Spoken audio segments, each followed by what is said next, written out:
2021.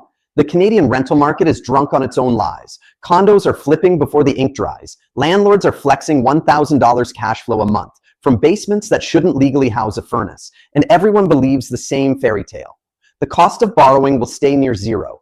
Renters will never stop coming. Home prices only go up. The party can't end. But underneath the champagne foam, the math starts to rot.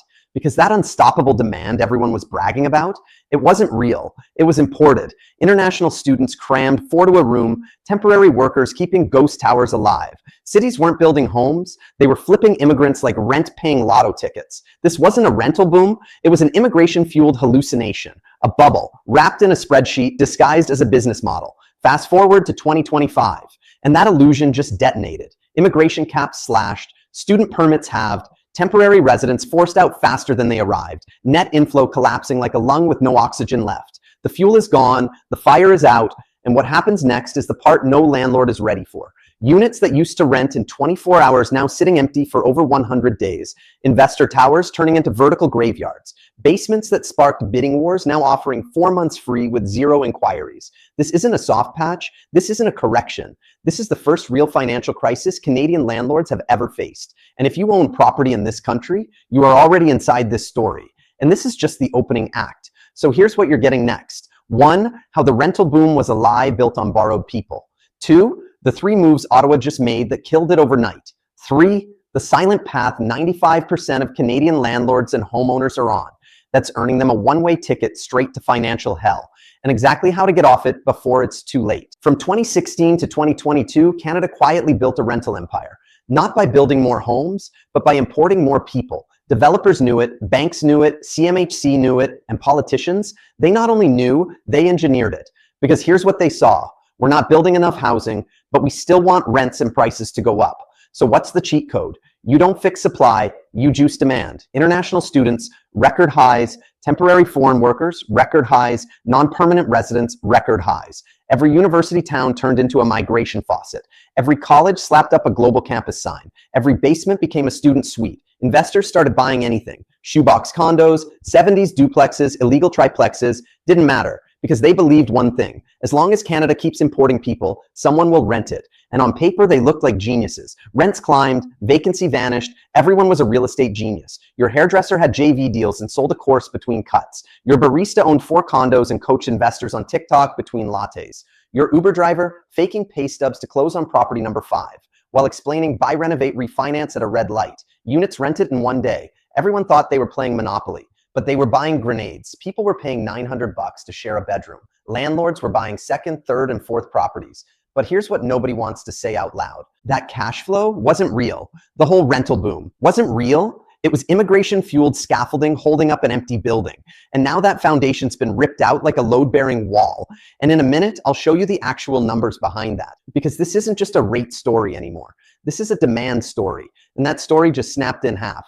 So what happened next? Ottawa panicked. And when the headlines started screaming about a housing crisis, the same government that spent years juicing demand grabbed an axe and started swinging. International student permits capped, approvals slashed by almost half, temporary residents announced cuts from 6.5% of the population down to 5 by 2026.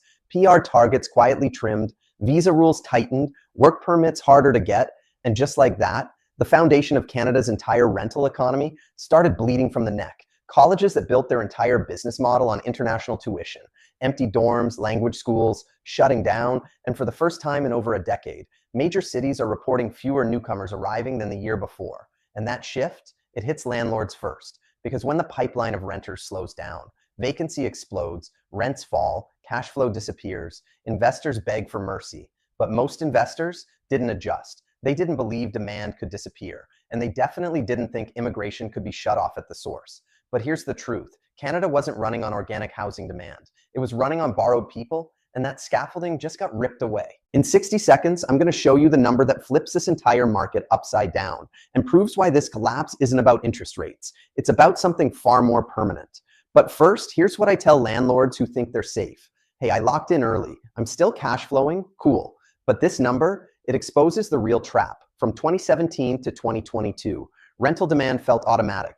Tenants lined up, rents climbed, vacancy vanished overnight. It felt like gravity. What goes up just keeps going up.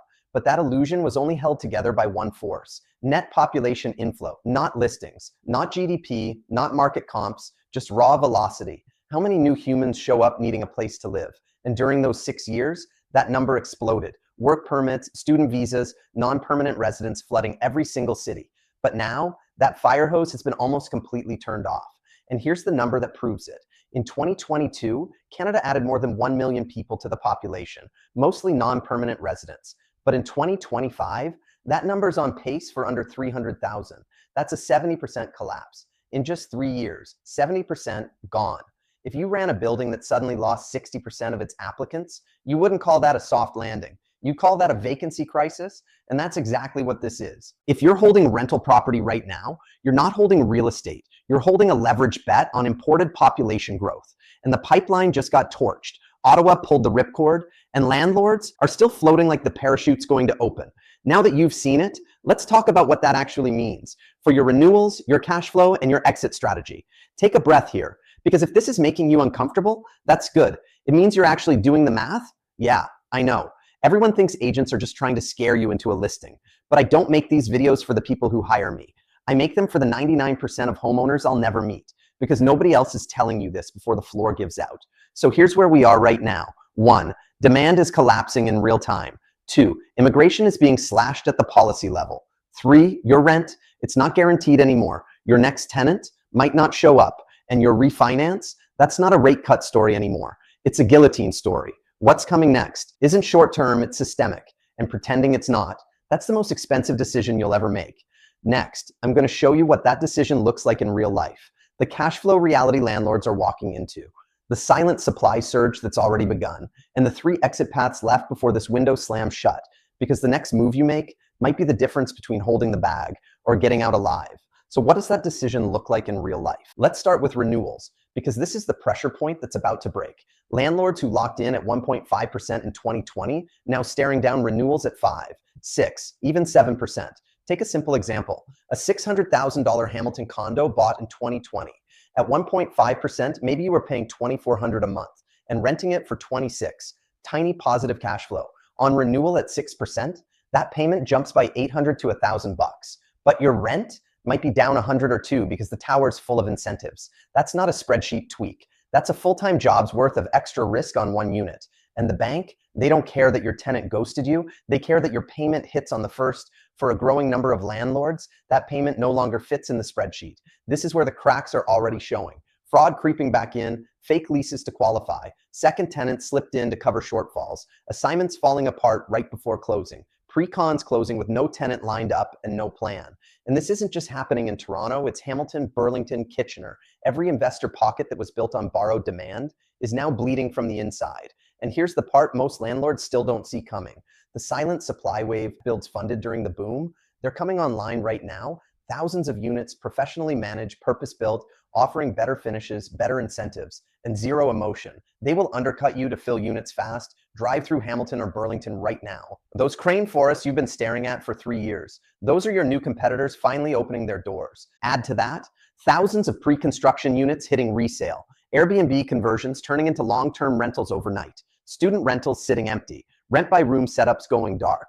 Every one of those units is now your competition, and in a high-rate, low-demand environment, that's a death sentence for cash flow. Even if your unit is priced well, there just aren't enough tenants to go around.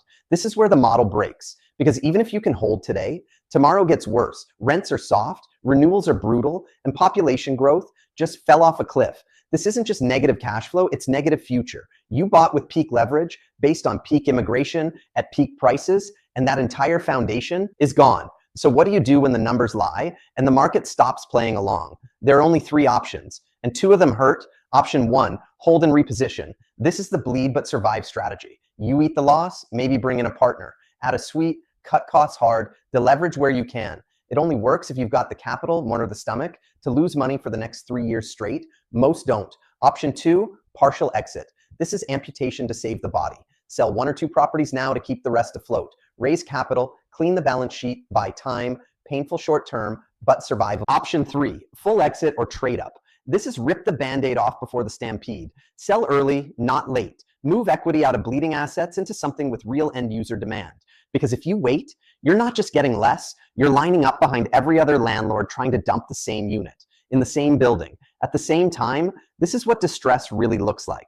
It's not fire sales and foreclosures. It's units sitting for 200 days with zero showings. It's owners trying to refi into a black hole. It's JV partners ghosting each other when the spreadsheet goes red. You won't hear this on the news, but you'll feel it when your renewal hits. So ask yourself this, are you still playing by 2021 rules? Or are you finally ready to move like that era is over? Because in this market, the people who wait are the ones who bleed the most. If you're a landlord in Hamilton, or Burlington, or anywhere across the GTA, and you're holding an asset that's sitting vacant, bleeding cash, or walking into a renewal that doesn't pencil, now is the time to figure out your exit. Not when your neighbor sells first, not when the bank calls, and definitely not when the headlines finally catch up. Because by then, it's not an opportunity anymore. It's a death sentence. If your spreadsheet's already bleeding, don't wait for the obituary. This isn't a sales pitch, it's a warning shot. If you want a no bullshit look at your real options, hit the link in the description for a no obligation strategy call or drop a comment with your rent story. I'll show you exactly what a smart exit looks like before the window slams shut.